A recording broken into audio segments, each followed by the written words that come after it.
Oke, jadi kali ini kita akan bahas beberapa fenomena-fenomena yang menurut gua penting ya untuk kalian ya, terutama masyarakat di Indonesia untuk paham apa yang sebenarnya terjadi ya di dunia. Jadi kita bisa lihat sekarang, dan semua yang gue bahas ini bukanlah hal yang belum terjadi, tapi ini hal-hal yang sudah terjadi, yang secara data, fakta, dan angka kita bisa lihat, dan memang sudah terefleksikan ya di market. Dan sekarang kita bisa lihat bahwa ini kita melihat kenaikan tertinggi ya rupiah selama sejarah negara kita berdiri, yaitu di 17.295 di saat video ini di syuting. Nah, kita akan bahas kenapa hal ini bisa terjadi dan kita ya sebagai masyarakat apa yang harus kita lakukan ya. Jadi bukan bahas problem, tapi solusinya apa yang nanti kita bisa lakukan. Buat yang nggak ngerti, tekanan dari inflasi rupiah segini ini akan berdampak langsung ya. Ini akan berdampak langsung ke bisnis real dan masyarakat. Oke. Rupiah itu naik sebenarnya bukan karena faktor kesalahan domestik kita, tetapi ini karena faktor geopolitik dari global. Sebenarnya bukan rupiahnya yang cuma melemah, tapi dolarnya yang menguat. Ya, jadi kalau kita nanti lihat dari dolar indeks, kita akan bahas nanti, kita bisa lihat bahwa pelemahan mata uang, terutama di negara yang diklasifikasikan sebagai emerging market memang menurun. Dan dolar itu memang menguat, ya, lawan semua mata uang yang emerging market.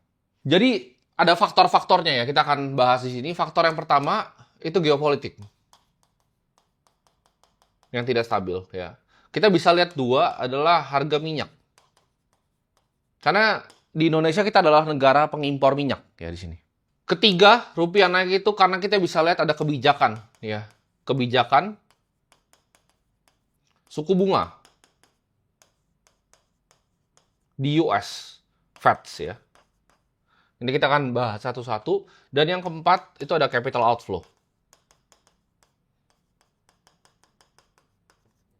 Secara geopolitik, mungkin teman-teman udah tahu semua ya, ini ada perang US dan Iran, dan kemarin ketika JD Vance mau ke Pakistan, kayaknya nggak beres-beres ya negosiasinya antara US dan Iran. Tapi nanti kita akan bahas siapa yang sebenarnya diuntungkan dari kondisi seperti ini. Minyak naik ya, kita tahu kita negara pengimpor minyak ya. Ketika minyak mentah harganya tinggi sekali, ini juga pasti akan melemah. Di sini kita juga lihat ada kebijakan suku bunga. Kenapa? Karena kalau suku bunga di US itu tinggi, orang mau lariin duitnya ke dolar. Ya, ini memang strateginya Amerika untuk cekek negara-negara lain. Ya, contohnya seperti Cina.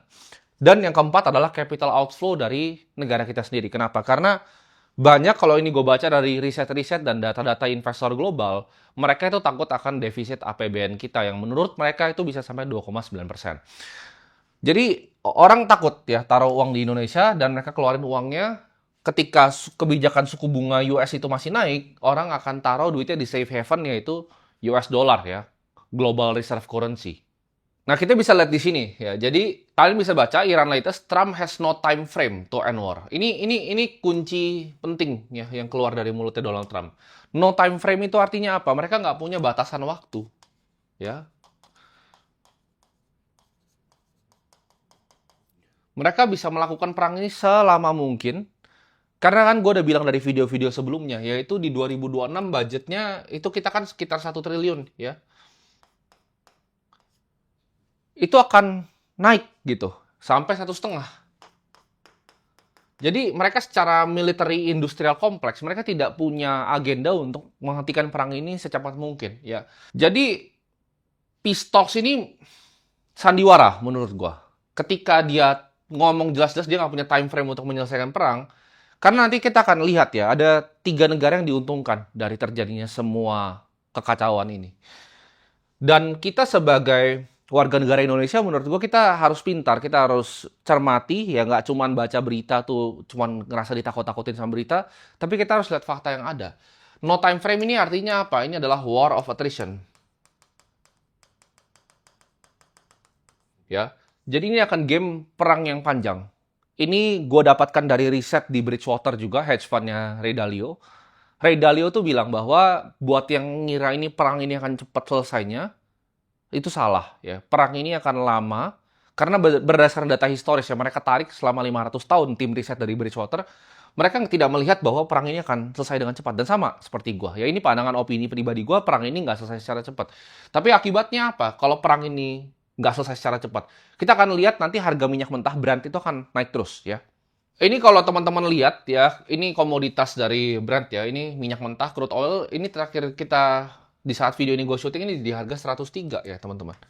103 ini adalah angka yang tinggi sekali kalau kita lihat nih di awal di sini ya kan. April ini udah hampir 110 ya. Ini efeknya apa? Negara pengimpor minyak itu habis.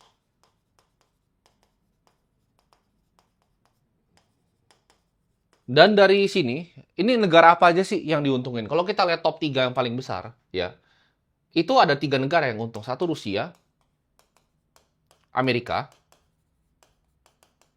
dan Saudi Arabia. Ya, kalian harus perhatikan 3 negara ini karena 3 negara ini yang mengalami keuntungan dengan adanya kenaikan seperti ini. Jadi kalau kalian lihat rupiah itu melemah, itu memang wajar. Kenapa? Karena harga Brent itu 103, ya. Cuman balik lagi, kalau minyak itu ujung-ujungnya sudah terlalu mahal, nanti siapa yang mau beli? Tapi gua akan jelasin ya. Ini tuh kalau kalian lihat ya pattern di sini ya. Ini, kalian perhatikan di sini baik-baik. Ini kan dia naik nih. Oke. Ini coba ditahan. Ini gue bilang ini ditahan. Berdasarkan pengalaman gue di market, ini ada yang nge-corner barangnya ya. Kita bisa lihat di sini ini tidak wajar nih. Ini pergerakan tidak wajar. Dari awal mulai perang ya, timelinenya kita lihat di sini ya. Awal mulai perang sampai sekarang. Ini tidak wajar dan gue bisa buktikan di sini. Ini kalian bisa lihat ya. Jadi ini terjadi di berbagai macam negara ya. Oil refinery ya. Jadi refinery minyak itu dari India sampai Australia. Jadi Australia salah satu yang paling besar di negaranya itu kebakaran. Over the last span of 45 hari. Ya kalian perhatikan. 45 hari itu mirip sekali dengan chart yang tadi gua gambar. Time frame chart yang gua gambar ya. Ada 45 plus cases of fire have been reported across the globe in oil refineries. Jadi ada 45 lebih kilang minyak kebakaran dalam waktu 45 hari. Kalau kalian pikir ini adalah oke, mungkin nggak sengaja gitu kan, mungkin ada kesalahan teknis di India. Kok bisa dari India sampai Australia itu pertanyaannya, ya. Kita nggak tahu kan ini intelijen mana yang main, tapi gue bilang tadi ada 3 negara yang diuntungin dengan ini, ya. A wave of fire explosion hit stain global energy infrastructure. Infrastruktur global minyak tuh dihantam, ya. Jadi yang mereka lakukan adalah mereka bikin perang lama. Mereka bikin 2, Sandiwara Hormuz. Dan 3, itu bakar oil refinery. Ya, jadi 3 ini hal yang terjadi. Kenapa mereka bisa nge-corner harga minyak? Karena ini, kalian lihat, 45 hari. Kita coba balik ke chartnya ya. Kalau kalian pengamat yang, sudah lama di market, kalian tahu ini barang-barang corner nih. Ya, tapi bedanya ini mereka mainin level harga minyak global, ya. Sama ya, karena semua market itu harus ada demand, supply dan demand. Intinya kenapa harga bisa bergerak, ada yang punya supply, ada yang punya demand. Ini nggak wajar ya. Jadi mereka ini nge-corner selama 45 hari. Ada 45 ya, oil refinery dibakar. Makanya harganya 103. Ya. Ini ngegenjot semua currency lain. Kalian nggak usah ngomong Indonesian rupiah. Ini semua currency yang lain di seluruh dunia, emerging market itu melemah. Kenapa? Karena kita bisa lihat di sini. Ini adalah selama seminggu terakhir ya. Kalian lihat. Ini adalah DXY ya. Ini buat yang nggak tahu ini DXY. DXY ini apa? Ini dolar indeks. Ini kekuatan harga dolar dibanding semua mata uang. Kita perhatikan ya, ini dari sekitar 1 minggu lalu ya. Dolar indeks itu naik terus ya. Ini naik terus nih ini. Kenapa? Karena mereka punya supply oil ya. Menurut gue dengan penangkapan mereka di Venezuela juga dengan Maduro, itu yang mereka mau sebenarnya. Jadi kalau kita perhatikan mereka punya agenda untuk memperkuat USD. Kenapa mereka perlu memperkuat USD? Karena jawabannya mereka butuh Cina ya untuk mulai beli USD. Jadi ini operasi untuk mencekik Cina secara ekonomi ya. Dan ini adalah hal yang sebenarnya terjadi ya. Kenapa ibarat kalau kalian tanya, oh rupiah tuh kenapa bisa 17.300? Apakah nanti bakal 17.500? Ya kita nggak tahu masa depan. Tapi kemungkinan besar selama dia naikin terus dolar indeksnya dan dia naikin harga minyak mentah dunia, seharusnya terjadi. Dan kita bahas tadi ya, ada yang namanya capital outflow ketika DXY ini naik. Ya, ada yang namanya capital outflow. Nah, ini kita bisa lihat di sini ya, ini currency-nya Norway ya. Ini Kroner ya.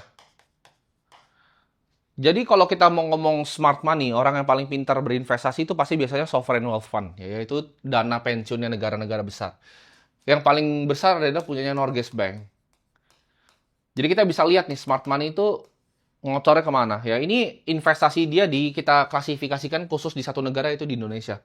Jadi ini adalah investment armnya Norway yang mereka punya 1% dari Nvidia, 1% dari Google. Perusahaan-perusahaan paling besar, even Xiaomi pun mereka punya 1%. Kita lihat penurunan drastis ya dari 2024 ke 2025. Karena 2026 belum dipublish ya. Tapi kita lihat nih, flow uang di 2024 itu nggak sebesar itu. Jadi kalau kalian tanya kenapa IHSG itu tidak naik, jawabannya karena capital outflow ya. Nah, kalau kalian diposisikan diri ya sebagai investment manager, kalian yang kelola nih dana pensiunnya Norway, kalian mau mana? Kalian mau berinvestasi di saham-saham Indonesia ya, atau kalian mau investasi di Nvidia? Jawabannya udah clear gitu ya. Dolarnya menguat. Karena kenapa? Ketika dia berinvestasi di Indonesia itu dikenalkan yang namanya FX risk ya. Resiko foreign currency ya. Karena ketika misalnya kalian beli saham, misalnya harganya 6.000 jadi 6.200, tapi rupanya 17.000 jadi 18.000, itu kenaikan harga sahamnya nggak ada gunanya. Karena kalian kena yang namanya FX risk ya. Jadi foreign currency risk. Ini yang mereka mau kurangi di saat DXY itu naik. Jadi dolar indeks itu tinggi, mereka akan kurangin, posisinya akan dikurangin lagi nih, 2026. Mereka nggak akan pernah nambah ya. Dan ini uang yang nggak akan pernah balik lagi. Jadi kalau buat yang tanya kapan misalnya Indonesia IHSG bisa terbang, bisa naik, kalau misalnya memang waitingnya benar, jawabannya tidak akan dalam waktu dekat ya, karena nggak ada uangnya. Market itu sederhana, cuman uang masuk berapa, uang keluar berapa ya. Market itu secara fundamental adalah jumlah uang yang masuk dan jumlah uang yang keluar. Kalau jumlah uang yang masuk itu tidak lebih besar dibanding tahun 2024, market kita nggak akan kemana-mana. Dan ini cuma satu. Ya, ini cuma satu sovereign wealth fund dan banyak sekali yang berinvestasi di Indonesia. Nah, ini akan jadi chart penting gitu ya. Ini adalah MSCI Indonesia ya.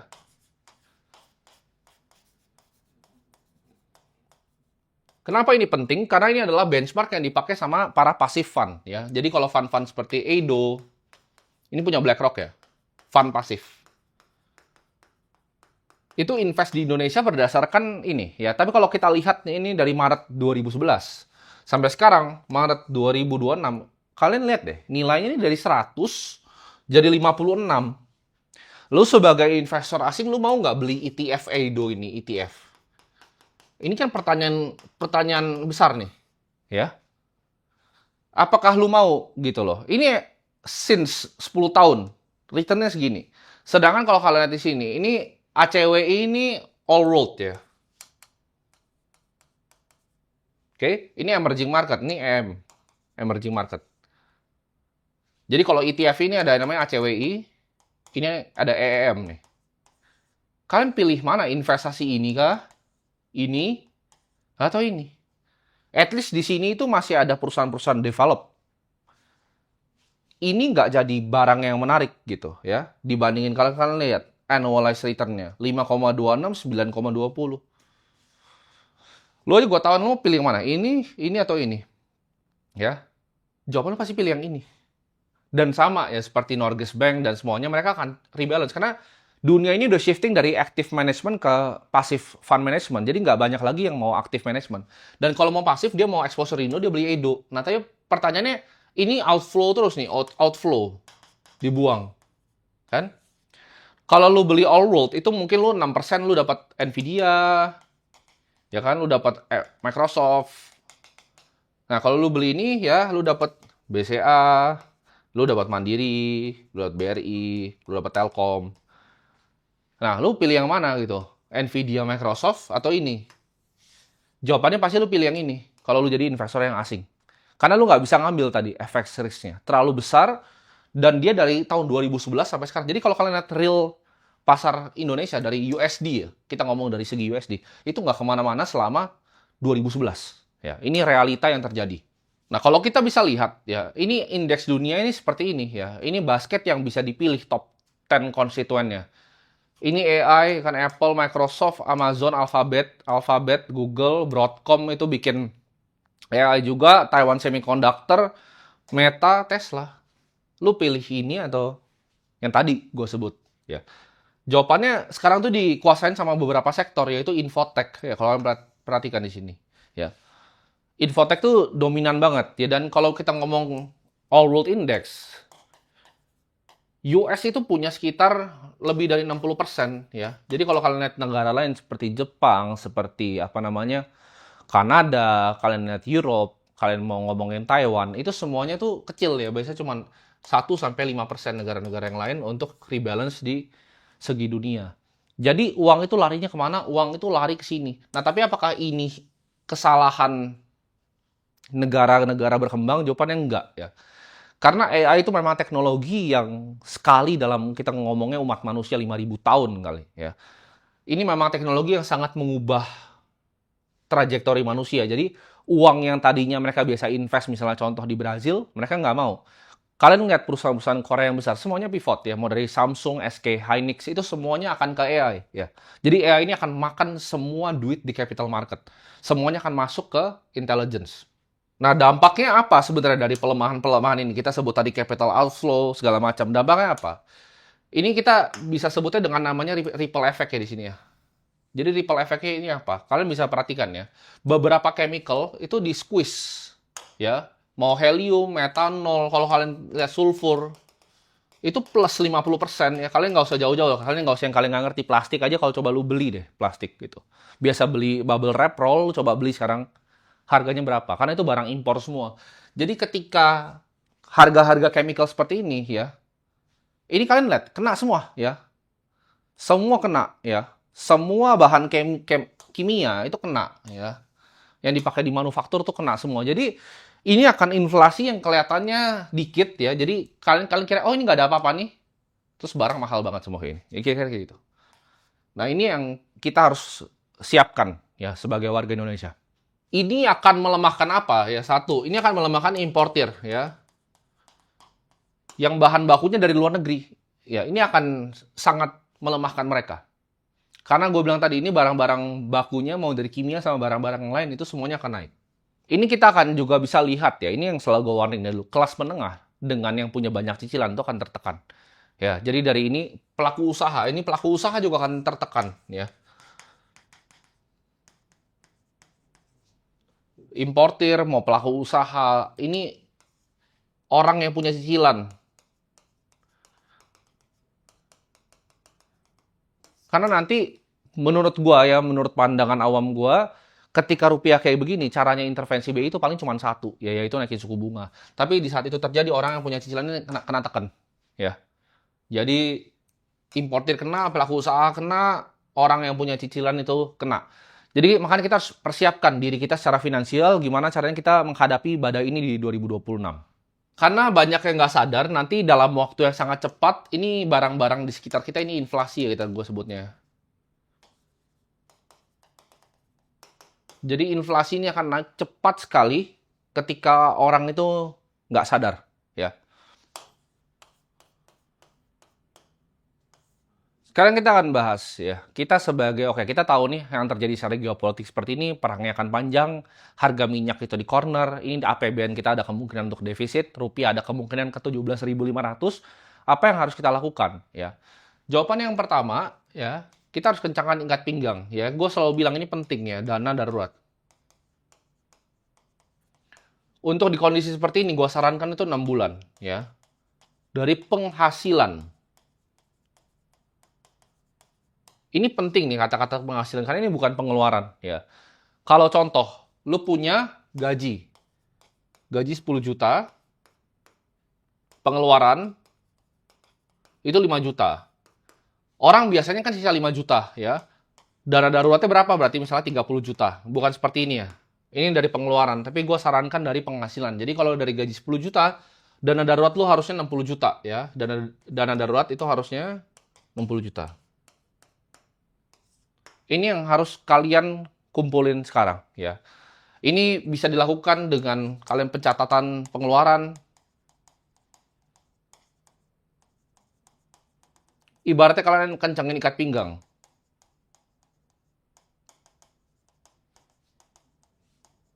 Ini dulu yang perlu dilakukan ya. Kalau belum punya ini, jangan pikir lanjut ke step-step yang lain. Dan ini akan banyak bisnis yang gue bilang tadi terdampak oleh tadi semua kondisi geopolitik dan juga ibaratnya kurs yang melemah. Jadi jawabannya kalian harus perkuat posisi.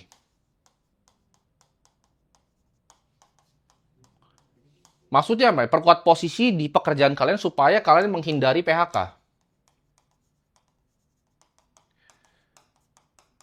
Karena otomatis ada banyak force majeure. Kalau kita bilang tadi, gue udah lihat tadi ya, dari metanol segala macam, sulfur tuh naik 50%. Ini dampaknya akan luar biasa, cuman nggak ada yang ngerti. Ya, orang yang nggak di financial market ini nggak ngerti. Badai yang sedang datang itu seperti apa, mereka nggak paham.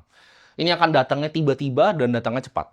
Dan dari perkuat posisi, menghindari PHK, ini yang kalian bisa lakukan adalah tambahan lagi, diversifikasi income. Jadi income kalian ini kalian bisa cari. Misalnya kalian adalah videographer, kalian bisa cari videographer di luar negeri. Ya, freelance misalnya. Untuk dapetin USD. Ya. Jadi ini menurut gue penting. Pertama dan darurat, yang kedua lu harus perkuatkan posisi ya. Jadi setelah ini baru kita rapihkan keuangan. Rapikan keuangan ini artinya apa? Portofolio pribadi lu tuh harus terdiri dari beberapa aset. Satu, buat orang yang takut beresiko, ya kan dana darurat 6 bulan udah terkumpul. Ada bagusnya untuk kalian beli obligasi pemerintah berbasis USD.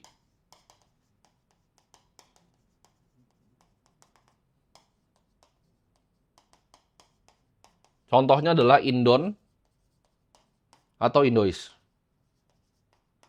Indois itu Indo Islamic Bonds ya. Jadi obligasi pemerintah berbasisnya USD, bukan rupiah. Kedua, kalian bisa beli emas di sini. Ini kan standar ya. Gue udah bahas di banyak video gue sebelumnya. Ada gue jelasin dengan chart panjang lebar. Dan yang ketiga, kalian alokasi ke Bitcoin. Ya.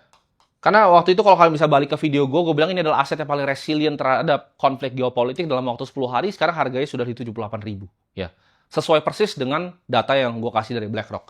Jadi, tiga ini akan jadi ibaratnya tameng ya. Kalian punya obligasi pemerintah yang berbasis USD, kalian punya emas, kalian punya Bitcoin cukup. Kenapa gue nggak bilang tadi ya, ini saatnya untuk membeli misalnya Indonesian Equity? Karena kita lihat, selama capital outflow itu tidak balik ya, mau fundamental seperti apa, harganya akan sulit untuk naik. Untuk jangka waktu dekat, dalam waktu 2-3 tahun. Jadi kalian harus bisa untuk mengencangkan ikat pinggang ya dan perkuat posisi kalian sambil kalian pelan-pelan rapiin keuangan kalau udah punya uang lebih untuk berinvestasi. Dan kalau kalian sekarang punya uang lebih untuk berinvestasi, coba untuk resikonya sedikit diturunkan ya. Karena kondisi kalian ini memang berbeda ya. Buat yang kalian punya keluarga, ada bagusnya juga kalian diskusikan apa yang gue ngomongkan di sini gitu ya. Terserah dia mau suka atau nggak suka dengan konten-konten yang gue biasa bikin. Cuman ini adalah hal penting ya yang harus keluarga kalian tahu. Dan kalian harus diskusikan ya, buat suami yang punya istri, punya anak, kalian harus diskusikan. Buat kalian anak punya orang tua, ini juga bagus untuk kalian diskusikan. Karena ini adalah fundamental. Itu ada yang bilang mungkin yang gue mau lakukan adalah fear mongering. Nggak ada agendanya, karena ini semua gue kasih tahu harus ngapain di sini. Ya. Nggak ada yang mau fear mongering kalian, ini cuma data, fakta, dan angka yang sedang terjadi. Ya. 45 refinery itu dibakar sekeliling dunia dan kalian nggak tahu. Dalam waktu 45 hari, harganya di corner. Ya. Minyak mentah 103 sekarang. APBN kita akan defisit lagi. Jadi ini harus kalian lakukan. Gue buat semua ini ke kalian itu bukan karena ada keuntungan pribadi untuk gue, tapi karena gue peduli ya akan apa yang terjadi ke depannya ya, karena gue cinta juga dengan negara kita. Gue peduli ya dengan kalian-kalian di sini yang nonton sama gue dari Gen Z, mau milenial sampai boomer juga. Gimana caranya kalian bisa aplikasikan ya informasi ini? Karena gini, gak semua orang tahu informasi yang gue punya ini. Dan menurut gue ini adalah gue dikasih kemampuan oleh yang di atas untuk bisa ngelihat gitu. Kira-kira peta pergerakan dunia itu akan seperti apa. Dan ini adalah tanggung jawab moral pribadi gue untuk bisa sharingkan ini ke kalian. Ya, kalau gue cuma simpan untuk diri gue sendiri, gue merasa ini gue bersalah. Ya. Jadi gue harus sharingkan ke kalian apa yang sebenarnya sedang gue lihat. Karena kondisinya ini tidak baik-baik aja. Ya. Secara ekonomi, secara geopolitik, secara global, ini kondisi dunia sedang tidak baik-baik aja. Regardless of semua ini ya, angka, data, fakta, ya kita lihat chart-chart ekonomi yang gue sajikan di sini dan finansial dan apa yang kalian harus lakukan. Kalian harus ingat bahwa negara kita adalah negara yang tahan banting ya, negara yang resilient. Kita udah ngelewatin banyak ya teman-teman krisis ya. Kita udah lewatin 98, kita udah ngelewatin 2008 global financial crisis, kita udah lewatin COVID 2020 ya.